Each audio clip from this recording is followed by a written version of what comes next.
En la mañana del 7 de octubre de 2023, militantes palestinos de Hamás lanzaron un ataque sorpresa masivo tanto con cohetes como con combatientes en la franja de Gaza, llegando a territorio israelí. Israel respondió con una serie de fuertes ataques aéreos dentro de Gaza, así como la movilización de piezas de artillería, tanques y soldados en la región.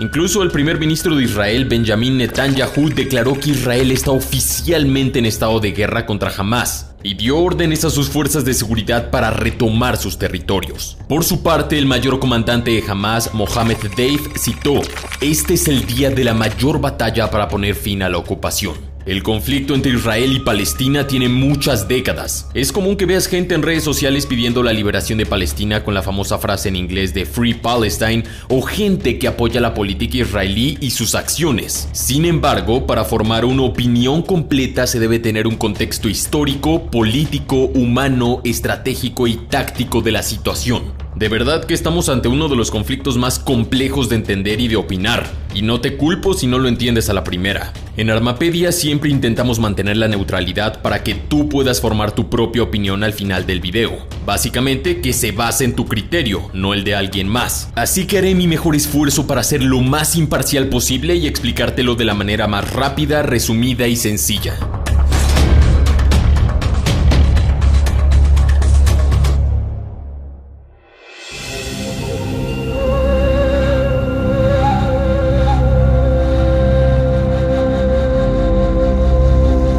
Para comprender este conflicto es necesario explorar su historia y algunos conceptos. Por un lado encontramos Israel, un estado con mayoría judía, y por otro lado a Palestina, reconocido por pocos países en la actualidad y con una población mayoritariamente musulmana suní. Ambos reclaman un derecho histórico sobre la misma tierra. Pero vayamos mucho más atrás. Palestina es la tierra santa de cristianos, judíos y musulmanes, e históricamente ha sido una región de conflictos religiosos y territoriales. Desde el año 1516, este territorio estuvo bajo el dominio del Imperio Turco Otomano. En el siglo XIX se vio el surgimiento del sionismo, un movimiento que abogaba por el retorno de los judíos a su ancestral tierra de Israel. Este movimiento ganó impulso debido a la persecución de los judíos en Europa y la búsqueda de un refugio seguro. A finales del siglo XIX y principios del siglo XX hubo éxodos masivos de judíos a Palestina debido al antisemitismo en Europa. Llegaron judíos de muchas partes, pero especialmente destacan Rusia, Rumania y Polonia.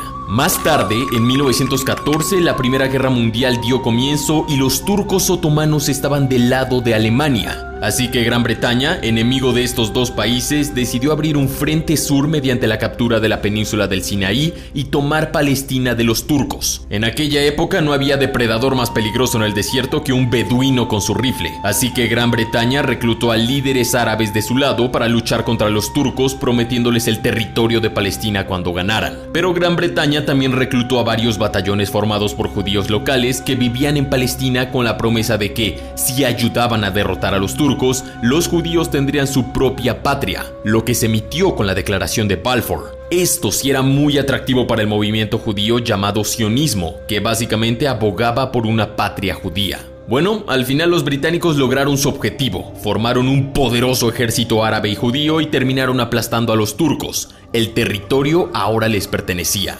¿Pero notas que hubo un problema en todo esto? Gran Bretaña prometió esencialmente el mismo pedazo de tierra a los árabes y a los judíos. Ya terminada la Primera Guerra Mundial, en 1920 Gran Bretaña recibió un mandato de la Liga de Naciones para administrar a Palestina, básicamente encargarse del problema político que existía. Los éxodos masivos de judíos europeos a Palestina continuaban, y entonces los problemas entre árabes y judíos comenzaban a intensificarse, y no hay antecedente más claro que la matanza de Hebrón en 1929. Por esto mismo, los judíos crearon su propia fuerza de defensa llamada Hagana, y también surgió un grupo radical sionista conocido como Irgun, que era un movimiento paramilitar que buscaba la creación de un estado judío, pero por el medio que fuera necesario. Así que ambos grupos, tanto árabes como judíos, ya tenían ramas armadas, radicales y conflictivas en un mismo territorio que ni uno ni otro iba a ceder. Con la Segunda Guerra Mundial comenzada, hubo otro fuerte éxodo de judíos que vivían en países europeos hacia Palestina. También cuando acabó la guerra, el antisemitismo de la Unión Soviética provocó más éxodos de parte de judíos a Palestina. Su población crecía al punto que Gran Bretaña decidió limitar el número de nuevos judíos entrando a Palestina, pero aún así este siguió aumentando. En 1946, un atentado de la organización Irgun contra la comandancia británica en Palestina en el hotel llamado Rey David provocó 91 muertos. Y este evento, sumado a muchos otros, hizo que Reino Unido finalmente se cansara de administrar el lugar y conflictos internos y se retiró de Palestina al año siguiente, la llamada retirada británica del mandato. En 1947, las Naciones Unidas propusieron un plan para Palestina que recomendaba el establecimiento separado de estados judíos y árabes con Jerusalén bajo administración internacional. Este plan fue aceptado por líderes judíos, pero fue rechazado por los estados árabes y los líderes árabes palestinos. Aún con esto, Israel declaró su independencia el 14 de mayo de 1948. Esto provocó la ira de países como Egipto, Siria, Arabia Saudí, Transjordania y Líbano, lo que se llamaba la Liga Árabe, quien por supuesto respaldaba a los árabes palestinos. Así que todos estos países se pusieron de acuerdo e invadieron al nuevo e independiente Israel. Esto condujo a la Guerra Árabe-Israelí de 1948. Israel la llamó la Guerra de la Independencia y los árabes la llamaron Nakba, por su traducción, la catástrofe. A pesar de que Israel era un país muy nuevo y estaba mal equipado y entrenado, tenía una organización, población y voluntad muy grande. Así que crearon las llamadas Fuerzas de Defensa de Israel, también abreviadas como IDF o FDI.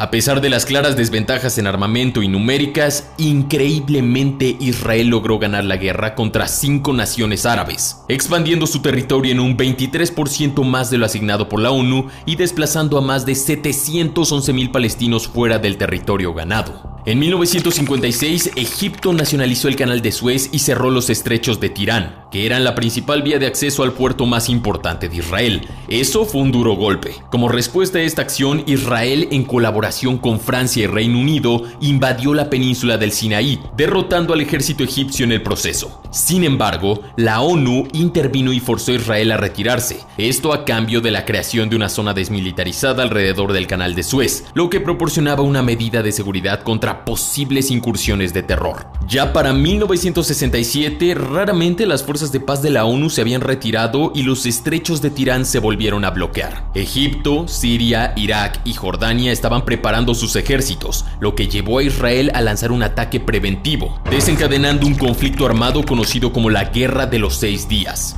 A pesar de ser atacado por 4 países árabes, Israel volvió a salir victorioso de la guerra, ocupando nuevamente la península del Sinaí y adquiriendo territorios como Cisjordania y los Altos del Golán, que originalmente pertenecían a Siria. En 1973, los países árabes intentaron recuperar los Altos del Golán y la península del Sinaí en la llamada Guerra de Yom Kippur, con Estados Unidos respaldando a Israel y la Unión Soviética apoyando a los países árabes. Aunque Israel finalmente logró una victoria militar, enfrentó otros desafíos. Como resultado de las negociaciones, Israel acordó devolver el Sinaí a Egipto a cambio del reconocimiento de Israel como Estado por parte de Egipto. Un hito muy importante, ya que Egipto se convirtió en el primer país árabe en reconocerlos. Pasaron los años y obviamente los árabes palestinos no estaban contentos con que Israel siguiera tomando más y más territorio. Y así, en 1987 sucedió la primera intifada o agitación entre Israel y Palestina. Esto después de un incidente en el que 4 trabajadores palestinos murieron a manos de un camión militar israelí. Durante esta revuelta se vieron imágenes de niños y adolescentes palestinos lanzándoles piedras a tanques israelíes,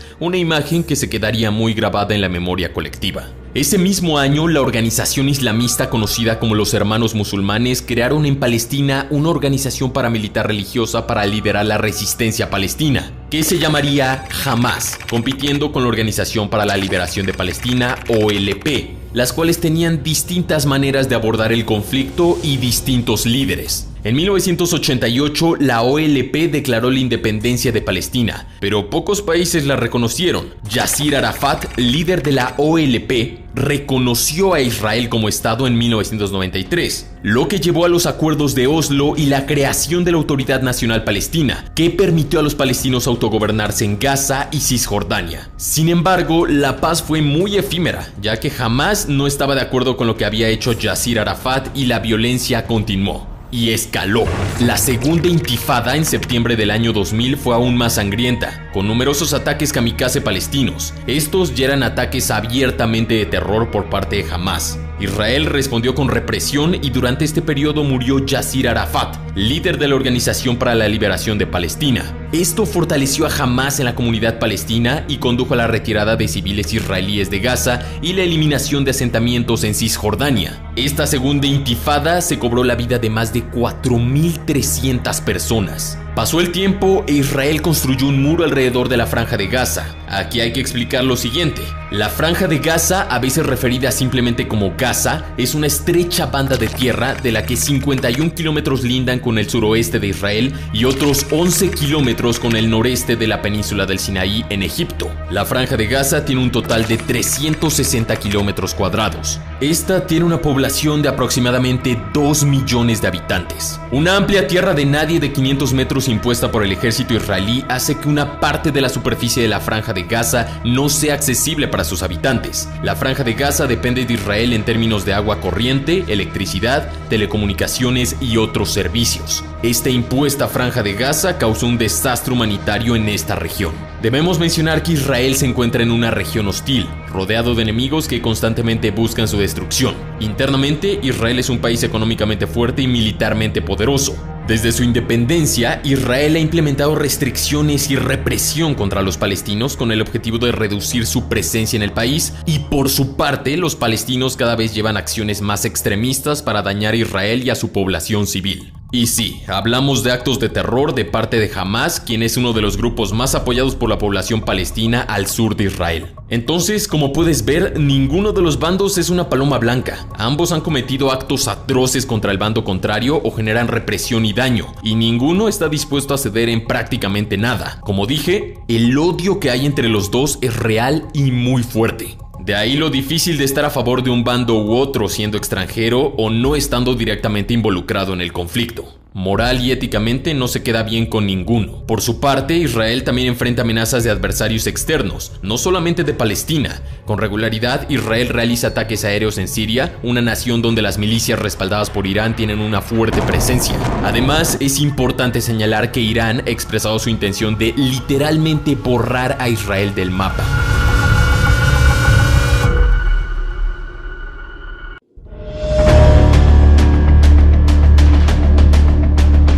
Bien, ya con este contexto podemos pasar al actual conflicto comenzado el 7 de octubre de 2023. Los israelíes le llaman esta operación Espadas de Hierro y los palestinos lo llaman Tormenta de Al-Aqsa. Este reciente ataque de Palestina a Israel se destaca por su nivel de sofisticación y coordinación, marcando un cambio significativo respecto a las tácticas anteriores de Hamás, que incluían ataques con morteros, bombardeos kamikaze, ataques con cohetes y emboscadas con armas pequeñas. Es fundamental recordarte que Palestina se divide en dos áreas geográficas, Cisjordania y Gaza.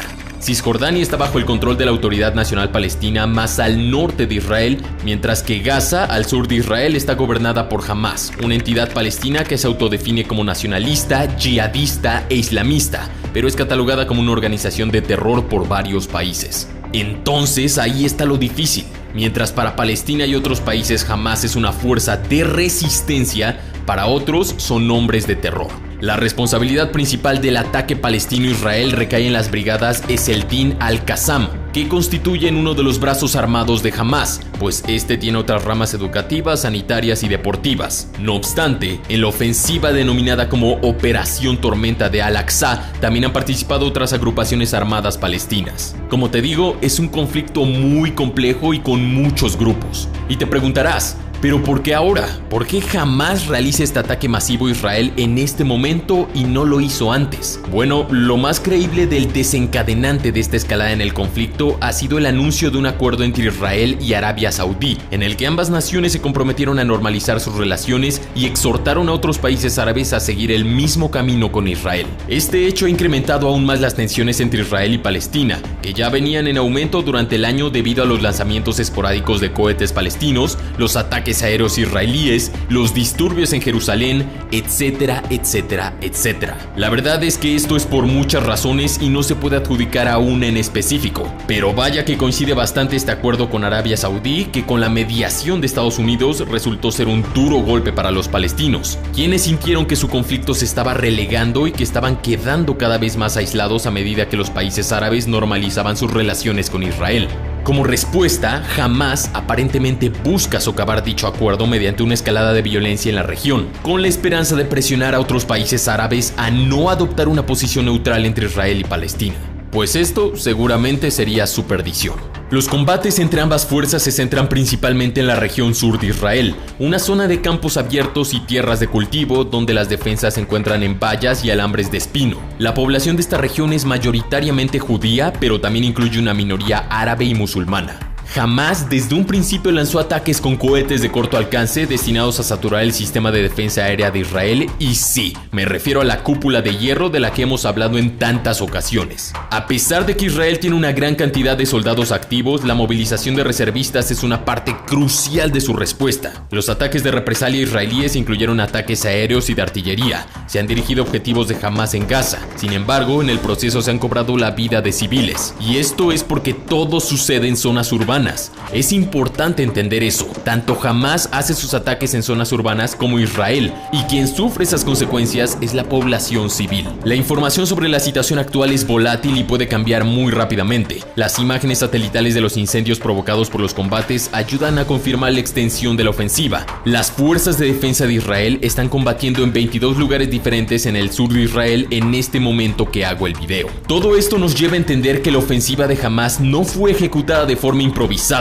Llevar a cabo un ataque de tal magnitud, involucrando el lanzamiento de miles de cohetes hacia ciudades israelíes y la acción de un considerable número de comandos palestinos, no es algo que pueda planearse súbitamente. Probablemente hablamos de meses y meses de planeación. Lo que llama la atención en primer lugar es que los servicios de inteligencia israelíes no tuvieron conocimiento previo de los planes de Hamás, y el Mossad fue completamente sorprendido por esta ofensiva palestina. La elección de la fecha del ataque no fue arbitraria, se programó para coincidir con el Sabbat y el cierre de la festividad judía de Sukkot, lo que resultó en que las fuerzas de seguridad israelíes estuvieran en un estado de alerta menor de lo usual. Muchos efectivos militares israelíes estaban disfrutando de las celebraciones y las dotaciones de policías y soldados estaban en niveles mínimos. Además, el día del ataque coincidió con el 50 aniversario de la guerra del Yom Kippur. Como ya dije, la ofensiva terrestre se llevó a cabo después del lanzamiento de miles de cohetes. Las fuentes israelíes reportan aproximadamente 2.500 cohetes, mientras que las fuentes palestinas mencionan más de 5.000. Como resultado, durante toda la madrugada del 7 de octubre, las sirenas antiaéreas sonaron en casi todas las ciudades importantes de Israel. Igualmente fue impresionante ver cómo en los momentos de ofensiva terrestre, los combatientes de Hamás entraban utilizando alas delta motorizadas, algo que no se había visto en un conflicto moderno.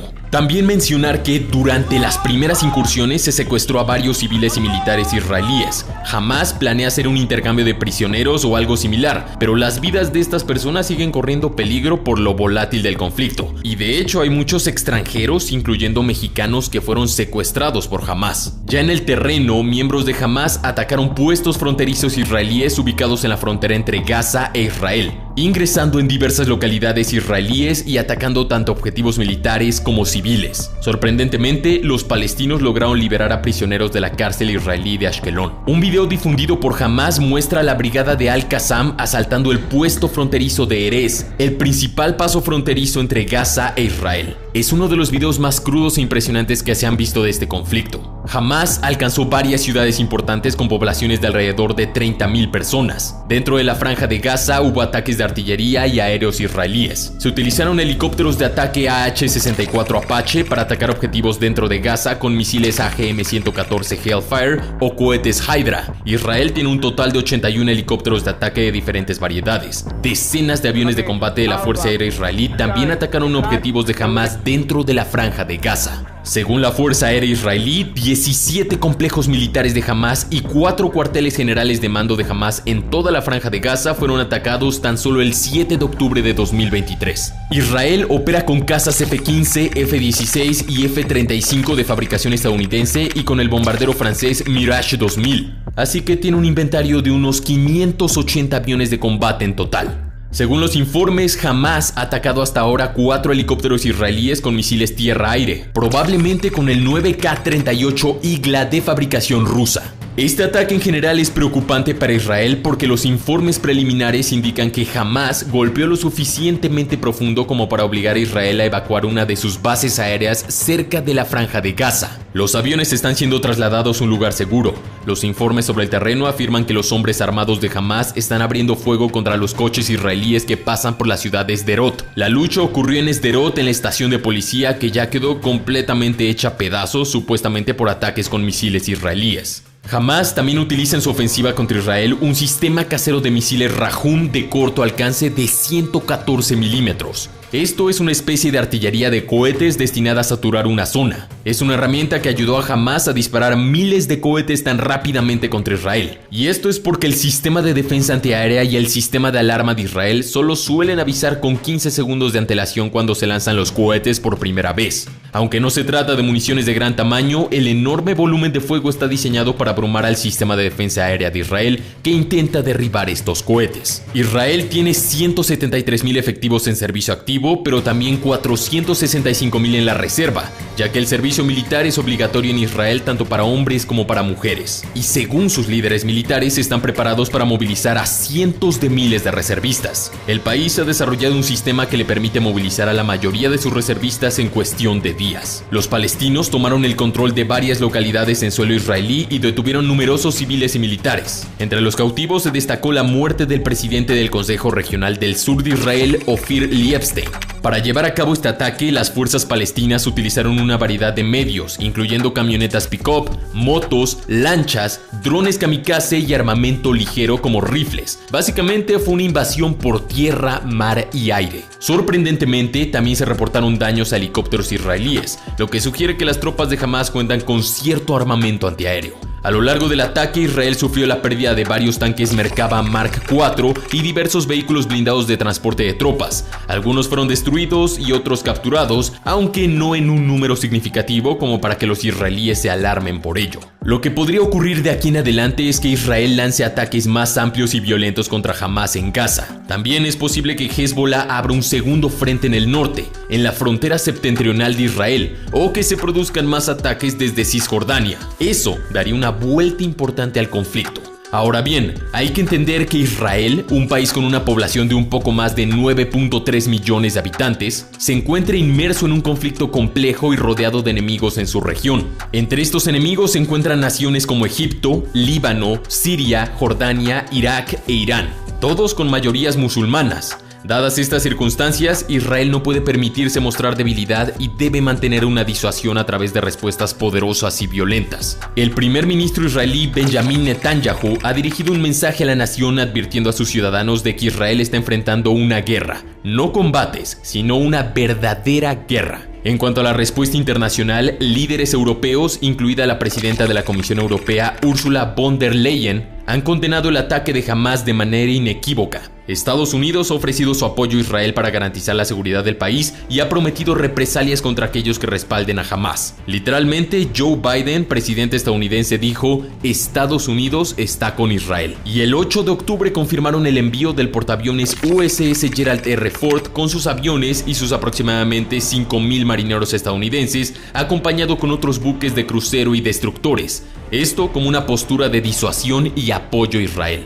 Por otro lado, Egipto y Arabia Saudí, que han desempeñado un papel mediador entre las partes en conflicto, han instado a la paz sin condenar explícitamente el ataque. En contraste, Irán ha felicitado a los combatientes palestinos y ha asegurado su apoyo a ellos, esto proporcionando armamento y cohetes utilizados en las acciones de Hamás. En tan solo 24 horas de comenzado el conflicto, al menos 700 personas murieron y 2.200 están heridas en Israel.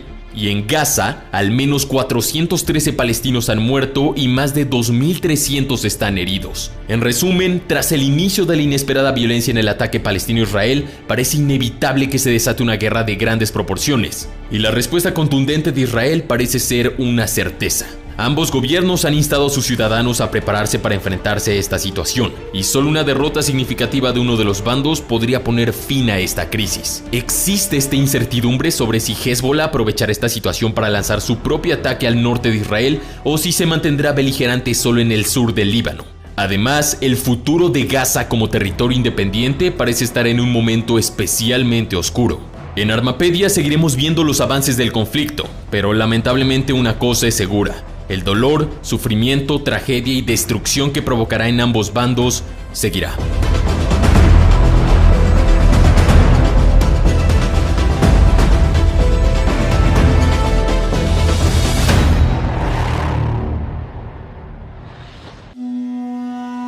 Eso ha sido todo. Por favor, recuerda que esta es una guerra, una tragedia humana para ambos bandos. Hay vidas inocentes que se han perdido, así que si quieres expresar tu opinión, hazlo de manera respetuosa en la sección de comentarios. Como siempre, esta está abierta para todos ustedes. Sin más por el momento, mi nombre es Jorge Rojas, esto es Armapedia y te deseo un excelente día.